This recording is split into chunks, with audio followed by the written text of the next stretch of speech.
Ek het nou net geluister na Hannes Redelinghuys se stemboodskap.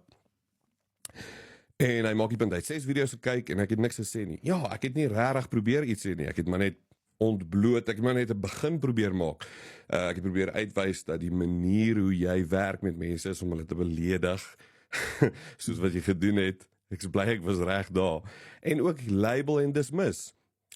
Regardt gaan 'n vrymesselaar, Freemason, of 'n NAR-agent wees, of 'n Katoliek, of hy gaan 'n Jesuit wees.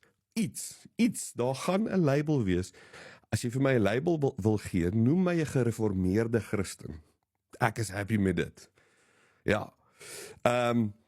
Wat ek wil uitwys in hierdie video is waar die letter J vandaan kom. En ek het agtergekom dat dit gaan meestal oor onkunde rondom die Latynse alfabet. Ons gebruik tans die Latynse alfabet.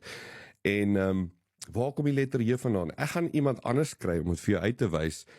Daar's baie goeie YouTube kanale rondom hierdie goed. Die eerste een is van Philologism en die tweede een is Rob Words.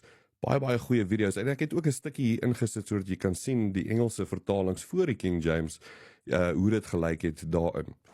Now, having just gotten over the ugly ambiguity of U and V in Latin, let's look at some more Roman double trouble. So, to the Romans, the letters I and J were also one and the same. They're both thought to date back to this rather more complicated character that probably made a Y sound in Semitic speech.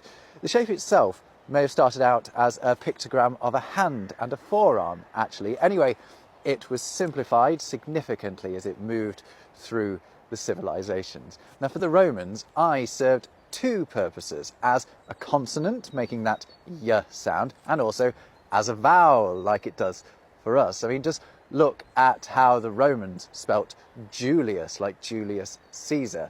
This was pronounced Julius, and the I at the start is performing a very different role to the one in the middle, as you can hear, Julius.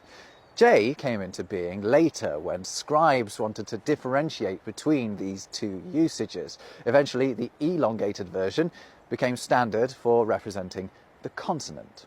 That Roman Y sound actually ended up developing in lots of different directions. In Spain, it turned into a H sound, like at the start of jamón.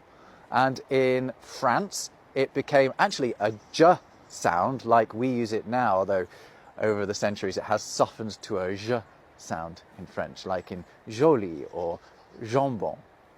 I don't know why I'm so into ham today. Anyway. Hier's 'n Bybel 1537, Matthew's Bible. Kyk hoe word Jesus gespel. Hoofletter I, wat lyk soos 'n J. 1535, 1560, kyk daarso. I, E. Kyk hoe lyk die S. Niemand kwaad oor die S nie, maar in elk geval. Al hierdie teksverse kom uit Matteus 4 uit, as iemand gewonder het. The Holy Bible 1803. Die J is nou mooi daar in daai font, maar kyk hoe lyk die S nog, Jesus, daai eerste S. So kirietjie. Spirit ook sien jy daar, so het ook daai kirietjie S. The Revised Version 1885, en dis meer soos ons dit ken. Hier is net vir interessantheid, die 1611 King James, hierdie spesifieke foto is 'n later uitgawe, want jy kan sien daai font waarin staan The Gospel According to St. Matthew, maar die teks wat ek hier op inzoom, dit is van 1611. Daar is Jesus. Ek weet nie eens wat jy daai letters sal noem nie. Ons weet dit was 'n I gewees, maar in elk geval, Luther se Bybel, kyk hoe hy sy Jesus gespel daar, Jacob van Liesveld, 1526, dis 'n Nederlandse Bybel. Means door. If we pronounce the first I as a vowel, the word is 4 syllables, ianua. It's only a small step from saying the 4-syllable ianua to saying the 3-syllable yanua. Ianua, yanua. So sometimes the Latin I could be a consonant Y sound, like in yanua, and at other times I would be a vowel sound. As in the word Januar, it was common for this consonant sound for the letter I to occur when I was the first letter of a word. Now, when scribes began writing with swashed letters, they wrote them particularly on capital letters, which of course tend to be the first letter of a word. So over time, the letter I with the extra flourish, the swash, would become associated with the consonant sound. The grammarian and poet Gian Giorgio Trissino was the first to distinguish the letters I and J as representing different sounds in 1524. I was the vowel sound and J was the consonant sound. But this distinction didn't catch on immediately, and it never really caught on in Trissino's home country, Italy. You'll very rarely see a J written in modern Italian, except in proper names and words borrowed from other languages. But this new letter J was being used widely elsewhere in Europe by the 17th century. It kept the Latin consonant y sound when it entered use in most Germanic languages, such as German, Dutch, Swedish and Norwegian, and other languages in North, East and Southeast Europe, including Finnish, Polish, Czech and Albanian. But in the Romance languages, those languages directly descended from Latin, J ended up with a different sound.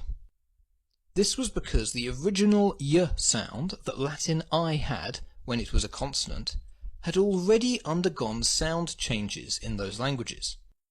Y first became deur in most languages, then j, the same as the standard sound of a J in modern English. Y, dieu, j. In French, Catalan, Portuguese and Romanian, that j sound then became je, like in the French phrase I mentioned earlier, je ne sais quoi. Ek wou net noem aan die einde van hierdie video dat ek het natuurlik geen argument probeer maak in hierdie video nie. Al wat ek probeer doen het is ek wou die vraag antwoord, waar kom die letter J vandaan? Nou, dit maak nie saak wie Regardt is of wie is hierdie Rob Words of dit maak nie saak wie ons is nie.